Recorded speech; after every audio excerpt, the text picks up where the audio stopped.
Okay. Good morning, everybody. Welcome to the Metro Inner Development Assessment Panel meeting. Declare the meeting open at 9:31 and acknowledge that we're hosting this meeting on the traditional land of the Whadjuk people of the Noongar Nation. We acknowledge the Aboriginal people as the traditional custodians of Western Australia, pay respects to elders past and present, and the ongoing connection between people, land, waters, and community. This meeting will be run in accordance with the MIDAP Standing Orders 2024 under the Planning and Development Assessment Panels Regulations 2011. This meeting is being recorded and live streamed on the DAP website in accordance with Regulation 42A of the Planning and Development Assessment Panels Regulations 2011. Members are reminded to announce their name and title prior to speaking. Panel members may refer to technical devices throughout the meeting to assist them in considering information before them. My name's Clayton Hyam. I'm the presiding member for today's meeting. With me I have Karen Hyde, who's the deputy presiding member, Luigi D'Alessandro, a specialist member, and Councillor Alex Castle, the local government member from the City of Vincent. I have apologies from Councillors Wolfe and Wallace, who are the local government members for the City of Vincent. There are no members on leave of absence, and minutes of previous meetings are available on that website. Moving to Part C of the agenda. Declaration of due consideration. All members familiar with the material before you today, for a show of hands. Thank you very much. Are there any disclosures of interest? Councillor, did this matter go to a council meeting? Okay. So are there any disclosures of interest? No. Thank you very much. Moving on to the item first. Scarborough Beach Road, Mount Hawthorn. A presenter, Mr. Peter Simpson, just reminding you that your presentation is limited to 3 minutes, and I encourage you to focus on the main aspects of patients. So, is there anybody online? No. Over to you, Peter. Thank you. Peter Simpson from PTS Town Planning. Edwin Bollig was going to join me, but he's stuck in traffic somewhere on William Street. I think there's roadwork, so he might come in sometime during the meeting. We support the recommendation to approve this application. We have no objection to the conditions. We identified a potential anomaly with condition 5.1, but the town has clarified the position and it makes sense. And so we don't have any issue with that condition. This is a site that's within a district centre. It's all the surrounding lots are zoned district centre. It's a town centre built environment, and therefore the scale of development is completely appropriate for the site. It's quite an interesting site because it's obviously has public parking on the western side and public parking on the south side, with a single-storey commercial building to the east. So it's quite an isolated site in terms of its location. It's also a challenging site in terms of the width of the site at 12.9 metres. It makes it very difficult to meet some of the setback requirements as the building goes up. As part of the development, when the landowner purchased the site, access was through the rear. However, the actual easement is to the side. So we've had to go through a process with the city in terms of agreeing to relocate the easement to the south of the site to reflect really access that's been there the whole time. And the city and the council have agreed to that position. As part of this process, we've amended the plans quite a number of times. You'll see the application sort of started back in last June. Amending the application as a result of both public comments, including changes to the upper level to reduce overshadowing of the residential property 2 properties down. And we've also had to make some significant changes as a result of comments from the design review panel. As I said before, this is a narrow site, and so we've had to carefully balance, obviously, the feasibility of the project, but also the ability to provide setbacks, to provide solar access. The design seeks to take advantage of providing the main living areas to the north and south, which we think is a good outcome. As we go up the building setbacks further, so sort of articulation of the building facade works as it goes up in height. We are seeking variations to planning framework, as I said, because of it's a narrow site, but we think these are completely appropriate in the context of this site, the size and shape and the location. So we're seeking approval for the recommendation. Thank you. Thank you, Peter. Questions? Or yes, just thanks for the presentation, Peter. There were some comments from the design review panel about floor to ceiling height and just questioning whether that 2.7 could be achieved sort of 3, I think, and then there's a number of services, etc., to go in. Interested in your comment about how feasible that's likely to be at the build stage. Yeah, so I've discussed that. We discussed that with the architect as we're going forward, and the architects also discussed it with some builders because they've progressed in terms of some of their discussions with builders, and they think they can achieve that 2.7. Originally, I think there were 3.1, they reduced it down to 2.7, and that's largely for the lower levels. The upper levels still maintain. Yeah, it's 1 to 3, I understand. Yeah. So they're comfortable that they can achieve that requirement. Okay, thank you.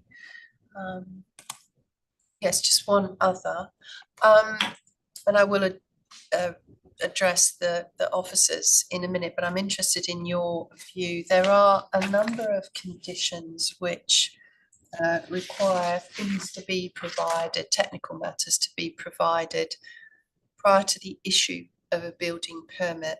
Now, generally, one wouldn't word conditions in that way because that's subject to a further approval. It would normally be prior to lodgement of a building permit, which puts the onus back on the applicant rather than on an approval process. There are a number of conditions which have that wording. If that wording were to be changed to prior to lodgement, would your client have any difficulty with achieving those conditions? I think that's a reasonable comment, and I haven't done it with the City of Vincent for a while, but it does cause difficulties prior to issue a building permit in other authorities because they've only got 10 days to issue that building permit. So I don't think it should change. Thank you for that clarity. Councillor. Thank you. I just had a question about landscaping and specifically on structure landscaping. Could you give us an idea about what you have planned to manage that and to ensure that it's articulated, watered well and will thrive? Yes, and this was one of the comments that came out of the design review panel in terms of ensuring that the strata body has some care and control of that landscaping, because there was concern that if some of the landscaping was individually controlled, then there's a potential that obviously you get impacted by whoever's living there and their maintenance schedule. So I think from memory, we agreed that with that proposition, and that the landscaping in appropriate areas would be controlled and maintained as part of the strata body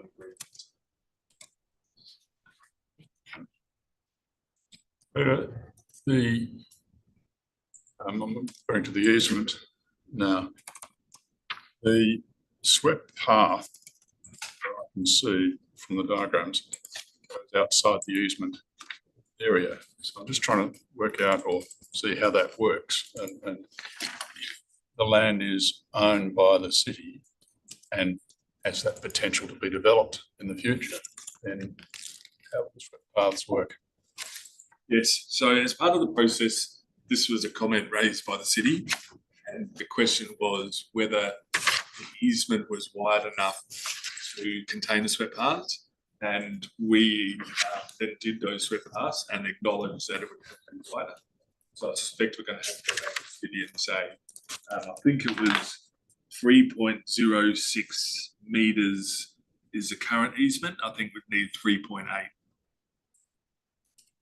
So is the city Well, I can ask the city, but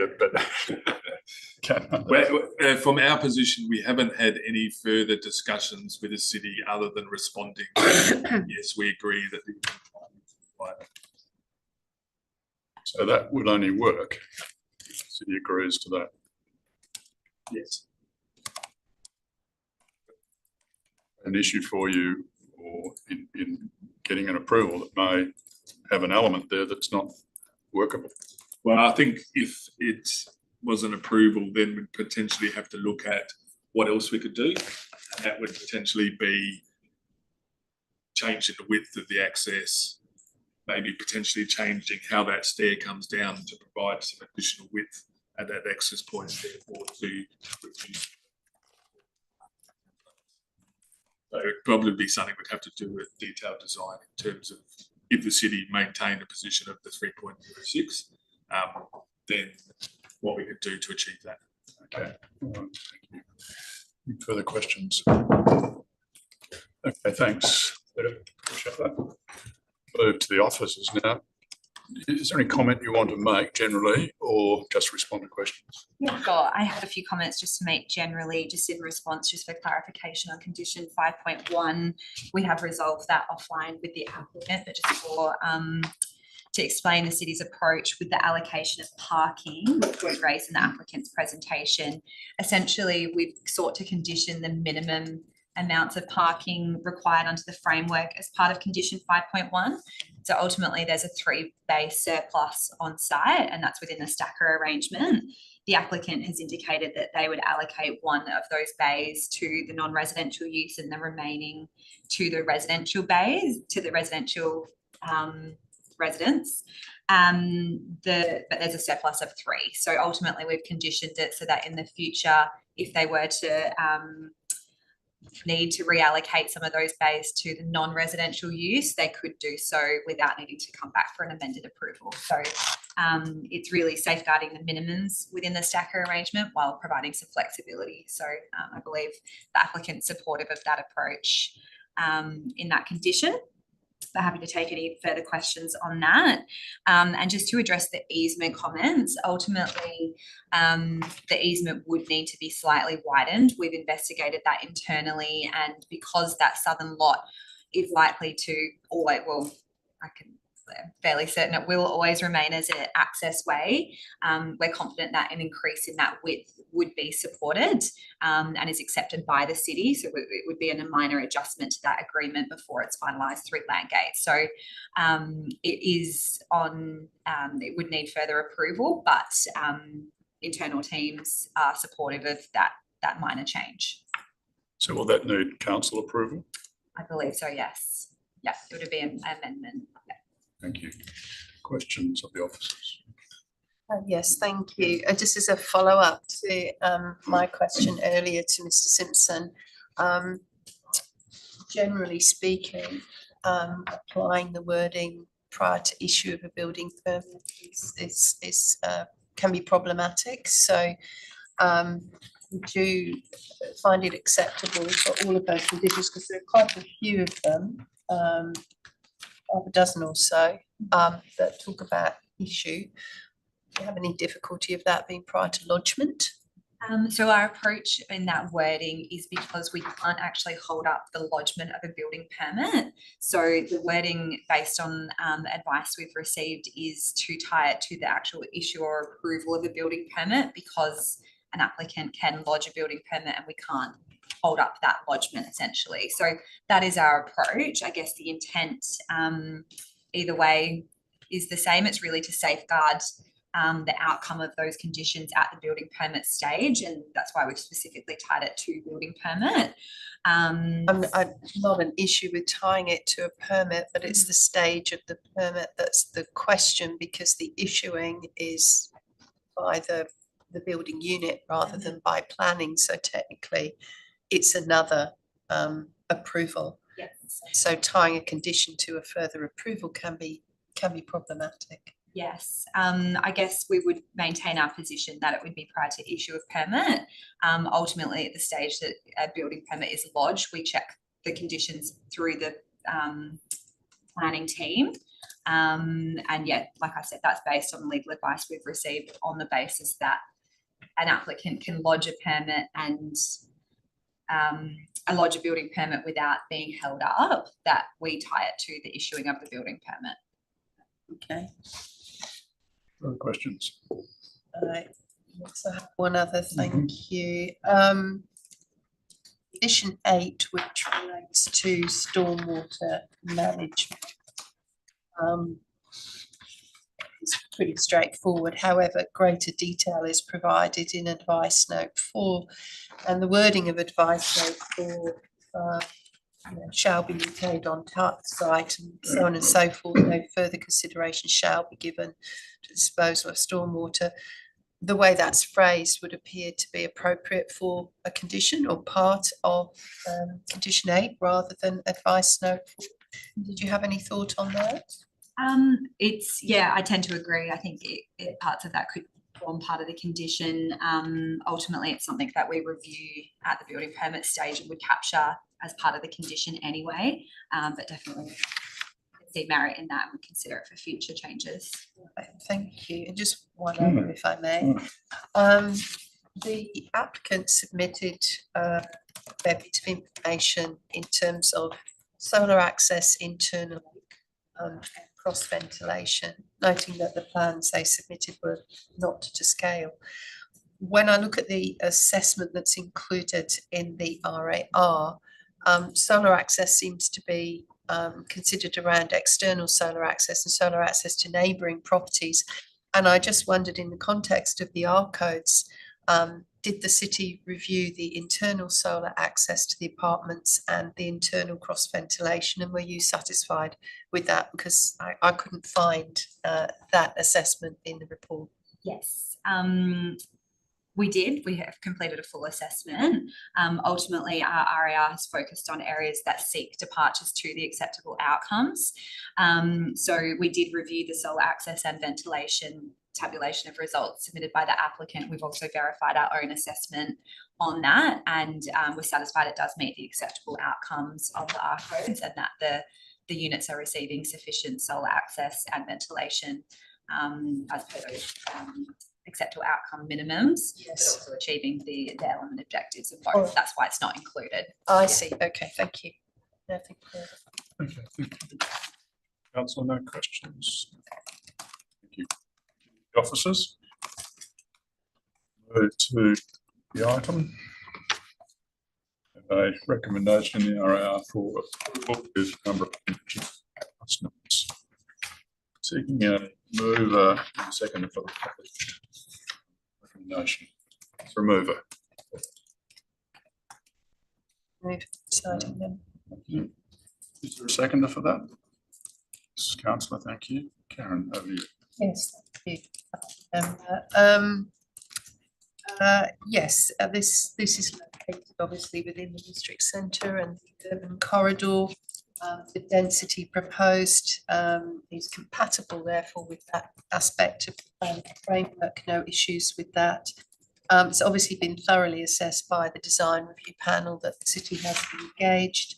And as we've heard, as we can see, it's been modified fairly significantly over the last few months to improve a number of key elements, both from its external appearance in terms of its interaction and interface with the primary street, and also consideration of adjacent neighbouring properties, as well as looking to improve the standards of livability within internal floor plates. There's still some technical updating required, but I'm comfortable that the conditions have been appropriately prepared to enable that to happen as the development goes through some design development leading to implementation, noting that there are some variations to the R codes, but on reflection of those variations, they meet the relevant performance criteria. So that any variations have very limited impact on surrounding neighbourhoods. So I'm happy to support, but I would like to propose an amending motion, please. to include the wording from advice note 4 into condition 8.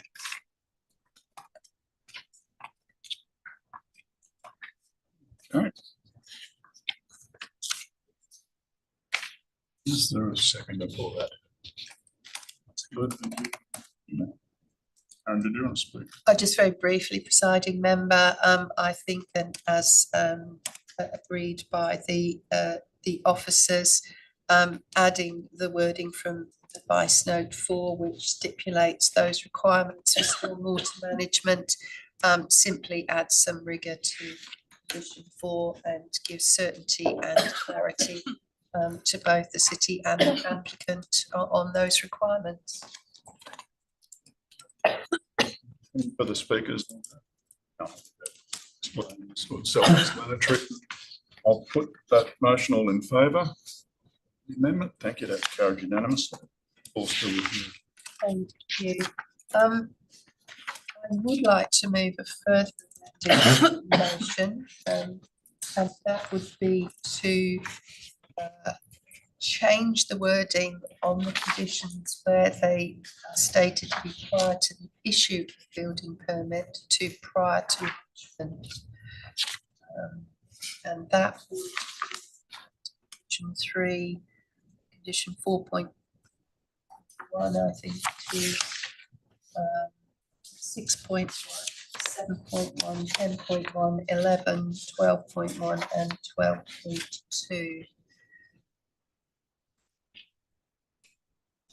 You mentioned 6.1. Okay. 3, 4.1, 6.1, 7.1, 11, 12.1, 12.2. Okay, all right. Seeking a second.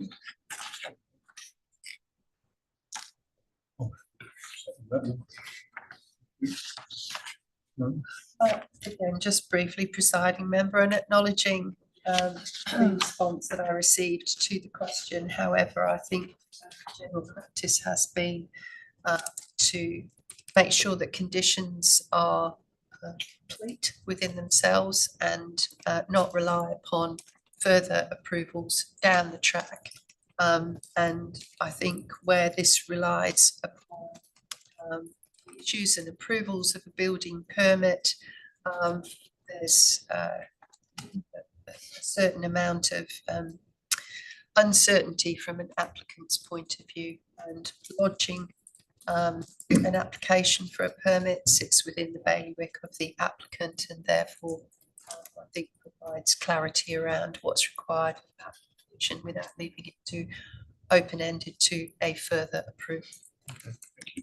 Yes, no, I support the amendment, largely because, as the voting member has indicated, that it is subject to a further approval coming out of different legislation, and there is, I understand, a time limit on the issue of a building licence, and so there is technically that can't be stopped, and so it could be issued without the planning application being satisfied, or those terms being satisfied. So I think there's a validity question around current wording.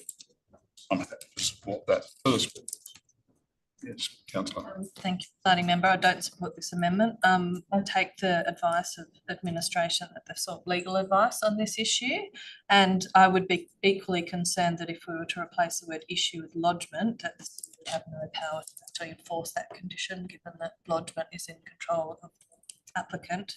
I think the intent is clear. The applicant has added that issue, and so I don't support the amendment. For the speakers. I'll put the amendment. All in favour? Against? That's carried. Thank you. Still with you? Nothing further from me. Nothing further. Councillor, seconder. Thank you. I'm happy to support this application. I think it's been previously said, it is sitting within the district town centre in Mount Hawthorn, and it is appropriate for the context of that area. I'm very familiar with this area as a local resident. And and am well aware of the need in the city for more density, and this is an appropriate place. It sits, as we said, in a district centre and it's a corridor, also transport, and there is available parking in the area that's both in the 50 Street car park and on surrounding streets. And on that basis, I am happy to accept that while there's a shortfall, that can be accommodated in the area, particularly noting that there's also a surplus of residential parking, which could be. I do note that this will be the highest development in Mount Hawthorn at this time, but it's also one of the lowest points in the town centre, which reduces its impact. And I've taken into account the context of the surrounding developments to the north and the south, and I think it will sit quite nicely with that. I also note that the overshadowing in this case is no worse than if it was deemed like 5 stories, and so very happy. Further speakers? I'd like to speak in support of the recommendation. The development, in my view, is consistent with the planning framework, the objectives of the district centre. The design is well executed, and I support the additional height and minor variations. It's in the town centre, as has been mentioned before. The building is well articulated, and in my view, will be a welcome addition to the Scarborough Beach Road streetscape and have minimal impact on the adjoining owners. So on that basis, I'll be supporting it. Yes, thank you, Matt. I too am supporting the proposal. I think it's a well-resolved development, although on a very tight site. But I think given that and some of the other constraints, there's good reason to agree to the variations being sought here. So I'm more than happy to support this development. Thank you for everybody's comments. I think this sort of development is very much needed. I think it's in absolutely the right location, good public transport, good access to employment, good access to facilities, etc. And, you know, thankfully the planning framework is in place to support this kind of development. So I'm keen to see it move ahead. Thank you. Okay, I'll put the motion. All in favour?